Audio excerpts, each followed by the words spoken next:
Welcome back students.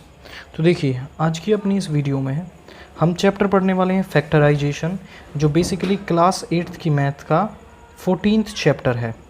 तो सबसे पहले हम इसमें पढ़ेंगे फैक्टर्स ऑफ नेचुरल नंबर्स। अब नेचुरल नंबर क्या है, जैसे मैं एक एग्जांपल ले लेता हूँ नेचुरल नंबर्स का। मैंने यहाँ पर ले लिया 14। अब 14 को मैं कैसे कैसे लिख सकता हूँ? 14 को इस तरीके से लिखा जा सकता है 2 इंटू में 7 इंटू में 1। तो 14 को मैंने लिख लिया 2 इंटू 7 इंटू 1। अब यहाँ पर जो 2, 7 और 1 है, ये इस 14 के ही टुकड़े हैं और ये इस 14 को कम्प्लीटली डिवाइड भी करेंगे। यदि मैं 2 से इसको डिवाइड करूँ तो भी ये डिवाइड हो जाएगा, और 7 से इसको डिवाइड करूँ तो भी ये डिवाइड हो जाएगा। तो हम इस 2, 7 और 1 को क्या कहेंगे? इस 14 का फैक्टर कहेंगे यहाँ पर। इसी तरीके से यदि मैं यहाँ पर ले लेता हूँ 30, तो 30 को मैं किस तरीके से लिख सकता हूँ? 2 इंटू 5 इंटू 3 इंटू 1। तो यहाँ पर ये 2, 5, 3 और 1 क्या हो जाएंगे? इस 30 के फैक्टर्स हो जाएंगे आपके। तो ये सभी इसी के लिए क्या हैं? फैक्टर्स हैं आपके। तो इसी तरीके से यदि हमें फैक्टर्स करने पड़े एल्जेब्रिक एक्सप्रेशंस के, तो एल्जेब्रिक एक्सप्रेशंस के जो फैक्टर हैं वो किस तरीके से किए जाएंगे? जैसे मुझे यहाँ पर एक एल्जेब्रिक एक्सप्रेशन दे रखा है 5xy, तो मैं इसको इस तरीके से लिख सकता हूँ 5 इंटू में x इंटू में y। तो यहाँ पर अभी इससे ज़्यादा इसको सिंप्लीफाई नहीं किया जा सकता।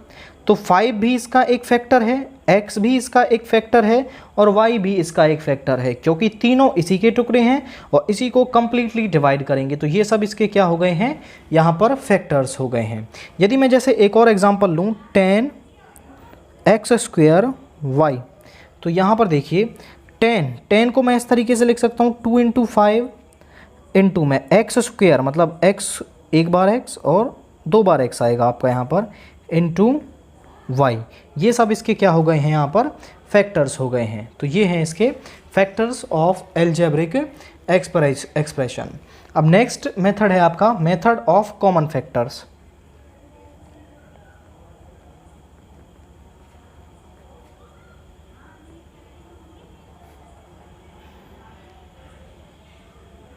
कि आपको कॉमन निकालना हो किसी से भी, तो जैसे यहाँ पर हम एक एग्जांपल ले लेते हैं इसका 2x + 4। यहाँ पर ये नेचुरल नंबर है, ये एल्जेब्रिक एक्सप्रेशन है। तो दोनों में से दोनों के फैक्टर्स हम कर सकते हैं। 2x का जो फैक्टर है वो क्या होगा? 2 इंटू x प्लस इस 4 का जो फैक्टर है वो क्या होगा? 2 इंटू 2। अब देखो 2 यहाँ पर भी है और 2 यहाँ पर भी है, तो दोनों में से इसको कॉमन लिया जा सकता है। मतलब दोनों में से मैंने इसको निकाल लिया, 2 यहाँ से चला गया तो यहाँ पर क्या बचा है आपका? केवल x, और यहाँ से ये 2 चला गया तो बचा क्या है? ये 2 आपका। तो ये हो गया 2 इंटू x प्लस 2।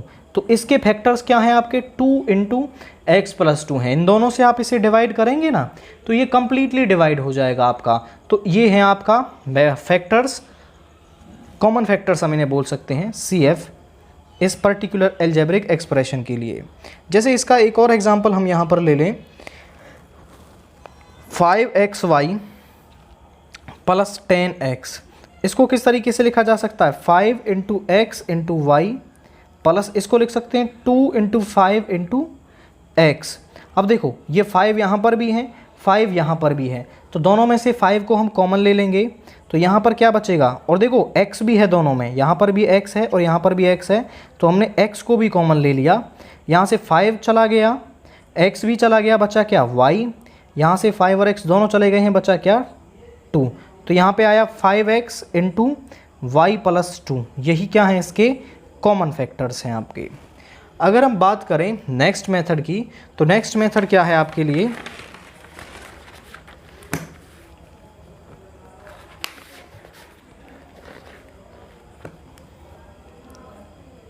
फैक्टराइजेशन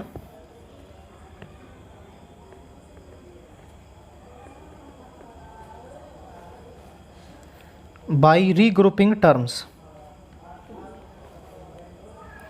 कि टर्म्स को रीग्रुप करके, एडजस्ट करके आप किस तरीके से उसके फैक्टर्स निकाल सकते हैं। तो देखिए, जैसे यहाँ पर हम इसका एक एग्जांपल ले लेते हैं 2xy plus 2y plus 3x plus 3, ये आपको दे रखा है। तो आपको इसके फैक्टर्स निकालने हैं। यहाँ से देखिए इसके फैक्टर्स क्या बन जाएंगे, 2 into x into y plus इसके फैक्टर्स 2 इंटू वाई और इसके फैक्टर्स 3 इंटू एक्स और इसके फैक्टर्स क्या बन गए 3 इंटू 1। अब यहाँ पर देखें कि पूरी टर्म्स में से, सभी टर्म्स में से कुछ भी कॉमन नहीं निकाल सकते आप, कोई भी ऐसी टर्म नहीं है जो सभी में से कॉमन निकल जाए। बट बात करें इन दोनों में से कुछ कॉमन आ सकता है और इन दोनों में से कुछ कॉमन आ सकता है।